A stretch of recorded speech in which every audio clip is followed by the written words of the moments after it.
बहुत अच्छे से ख्याल रख रहे हैं। आगे बढ़ने से पहले दोस्तों, अगर आपने मेरा चैनल को अब तक सब्सक्राइब नहीं किया है तो प्लीज सब्सक्राइब कर लीजिए। दोस्तों, आज के इस वीडियो में मैं ये डिस्कस करूंगा कि यूएसए में जो इलेक्शन रिजल्ट आया है, जहां मिस्टर ट्रम्प अमेरिका के राष्ट्रपति चुने गए हैं दोबारा, उसका कनाडा के इमिग्रेशन पे क्या प्रभाव पड़ेगा।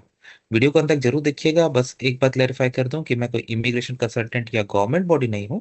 तो अगर आप इस वीडियो से कुछ भी ले रहे हैं तो अपने रिस्क पे ले रहे हैं, ये मेरा पर्सनल ओपिनियन। तो दोस्तों, कनाडा और यूएसए हमेशा से एक दूसरे से रिलेटेड रहे हैं। अगर आप हमारी हिस्ट्री देख लें, करंट टाइम देखिए, हम लोग दोनों एक दूसरे पे बहुत ज्यादा डिपेंडेंट है। ऐसे में एक देश या दूसरे देश में कोई भी मेजर घटना होती है, उसका इम्पैक्ट पड़ना ही पड़ना है। अब अगर इलेक्शन की बात करें तो मिस्टर ट्रम्प जीत गए हैं, तो सबसे पहले तो मैं उनको कॉन्ग्रेचुलेशन कहूंगा। दूसरी बार वो अमेरिका के प्रधानमंत्री राष्ट्रपति चुने गए हैं। अब ट्रम्प साहब जो है वो अपने पहले टर्म में भी और इस टर्म में भी टफ इमिग्रेशन पॉलिसीज के लिए जाने जाते हैं। तो इनका प्रभाव ये पड़ेगा, पहला प्रभाव, कि कनाडा को कुछ हद तक बेनिफिट होगा, क्योंकि बहुत सारे क्वालिफाइड प्रोफेशनल जो कि अब यूएसए में शायद वो परमानेंट नहीं हो पाएंगे या डिले होगा, जो भी जिनकी कनाडा को सख्त जरूरत है, तो शायद वो अब कनाडा की तरफ देखेंगे। एग्जाम्पल के लिए मैं हेल्थ केयर प्रोफेशनल्स की बात करता हूँ। हेल्थ केयर सेक्टर की कनाडा में सीवियर शॉर्टेज है, बहुत ज्यादा शॉर्टेज है हेल्थ केयर वर्कर्स की। तो हो सकता है इसका ये प्रभाव कि क्वालिफाइड हेल्थ केयर वर्कर्स शायद अब यहाँ कनाडा की तरफ देखें। ये हमें, और सेम चीज दूसरे टेक्निकल जॉब्स, वैसे फील्ड्स जिसमें कनाडा को शॉर्टेज है, वहां पर शायद अब अच्छे क्वालिफाइड ग्लोबल टैलेंट मिले। क्योंकि अगर यूएसए में टफ हो रही है चीजें, तो वो लोग कनाडा की तरफ देखेंगे, क्योंकि हम इतने एक दूसरे से रिलेटेड हैं।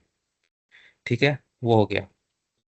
दूसरी बात दोस्तों, अ, ट्रम्प साहब टफ असाइलम रूल्स के लिए भी जाने जाते हैं। तो अगर वो इम्प्लीमेंट करते हैं तो उनका भी प्रभाव कनाडा पे पड़ेगा। तो यूएसए में जो है, और उसको अगर असाइलम नहीं मिले या मतलब नए रूल्स आ जाएं, तो ऑब्वियसली वो कोशिश करेगा कनाडा में आने की। हालांकि दोनों कंट्रीज के बीच में कुछ अग्रीमेंट्स हैं और ये इतना सिंपल नहीं है जितना मैं आपसे बात कर रहा हूँ। लेकिन प्रभाव तो पड़ेगा, मुझे लग रहा है ये भी ऊपर जाएगा ये ग्राफ। तीसरा है कि ट्रम्प साहब जरूर ये बात करेंगे कि कनाडा के साइड से इमिग्रेशन को टफ बनाई जाए। अब इसका ये मतलब है कि देखिए, रिसेंटली हमने देखा कि कनाडा को ट्रांजिट रूट यूज करके यूएसए में इलीगली इमिग्रेट करने वालों की संख्या लगातार बढ़ रही है। लोग असाइलम सीख कर रहे हैं और बहुत लोग इलीगल भी वहां चले जाते हैं। तो ऐसे में अगर ट्रम्प साहब आते हैं तो डेफिनेटली वो अपने कनेडियन काउंटर पार्ट से ये बात करेंगे। जहां तक मेरा मानना है कि भाई, इमिग्रेशन में कुछ करो, कुछ टफ पॉलिसीज लाओ, कुछ टफ वीजा रूल्स लाओ, कुछ टफ वीजा चेक्स लाओ, और ताकि दोनों कंट्रीज के इंटरेस्ट प्रोटेक्ट हो। इसमें वो गलत नहीं है, क्योंकि अगर वो अपने कंट्री के इंटरेस्ट प्रोटेक्ट करने के लिए दूसरे कंट्री के काउंटर पार्ट से बात करते हैं, तो डेफिनेटली वो उनको इस बात का पूरा हक है। तो मेरे हिसाब से यहाँ भी ये चीज होगी। अब इनका प्रभाव लॉन्ग टर्म में क्या होता है, सही सही क्या प्रभाव होता है, ये तो समय के साथ पता चलेगा दोस्तों।